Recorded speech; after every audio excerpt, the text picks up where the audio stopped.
Bonjour à tous et bienvenue dans ce nouvel épisode de podcast sur AideBTS MCO. Aujourd'hui, je vais répondre à une question qu'on m'a posée, c'est peut-on faire son stage dans un hôtel?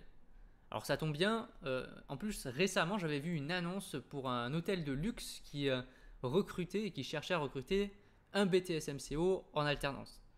Donc bon, déjà, vous avez une partie de votre réponse à cette question-là. Si jamais il y a des hôtels qui demande des étudiants en BTS MCO, c'est qu'on peut le faire. Et je vais essayer de débattre dessus et vous expliquer en quoi est-ce que il est possible de faire son stage dans ce type d'enseigne. C'est une unité commerciale, c'est un hôtel. Et si jamais demain votre prof ou votre jury a des doutes sur la compatibilité avec le BTS MCO, je vais vous donner des arguments à donner pour montrer qu'un hôtel, c'est bien conforme au BTS MCO. Alors pour que son stage soit conforme au BTS MCO, il faut que l'entreprise d'accueil soit ce qu'on appelle une unité commerciale. Donc elle peut être soit physique ou elle peut être virtuelle, ou les deux, bien entendu. Bon, en l'occurrence, un hôtel, c'est principalement physique. C'est un lieu où on va accueillir les personnes. Et les personnes, ce sont des clients. Et il y a aussi une dimension digitale si jamais il y a la gestion d'un site internet. Donc justement, est-ce que c'est compatible avec le BTS MCO? Oui, parce qu'on va vendre des prestations dans un hôtel. Donc la prestation, c'est quoi? C'est le fait de pouvoir dormir une nuit ou plusieurs nuits pour le client. Donc vous avez une certaine offre dans un hôtel qu'il va falloir mettre en valeur. Vous avez aussi une équipe à l'intérieur qu'il va falloir manager. Et ça, c'est le rôle du manager quand on est gestionnaire dans un magasin ou dans une unité commerciale après un BTS MCO. Donc il y a toujours la dimension gestion de l'offre et la dimension gestion de l'humain qui est aussi présente dans l'hôtel. Alors là où ça ne sera pas compatible avec un stage en BTS MCO, c'est si jamais vous êtes un personnel de chambre ou vous êtes réceptionniste ou vous êtes en cuisine dans l'hôtel, ça ne sera pas conforme au BTS MCO. Par contre, si vous êtes plutôt dans l'aspect management de l'équipe, gestion de l'offre à la fois dans l'hôtel pour accueillir les clients et leur présenter l'offre, mais également sur Internet, mettre en avant les produits sur un site vitrine, ça peut faire l'objet de fiches d'activité. Ça, c'est des bonnes idées de stage en BTS MCO. Alors après, il y a des BTS qui sont plus appropriés, bien sûr, à l'hôtellerie. Il y a le BTS hôtellerie-restauration qui existe.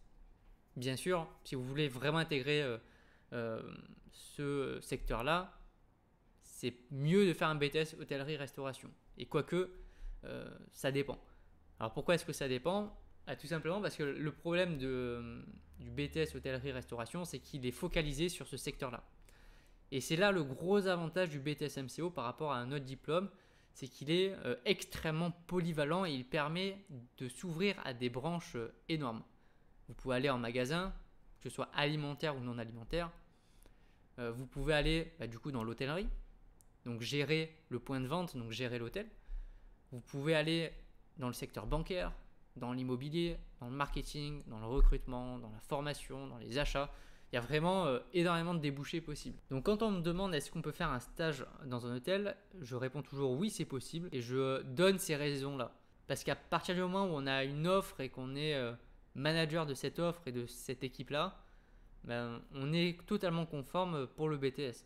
Et vous n'aurez pas de mal à trouver des idées de fiches d'activité. Si jamais ça vous intéresse, moi j'ai réalisé ce qu'on appelle le guide du BTS MCO, que je suis en train de remettre à jour également pour proposer de nouvelles idées encore et qui permet d'avoir 100 idées aujourd'hui pour faire vos fiches d'activité.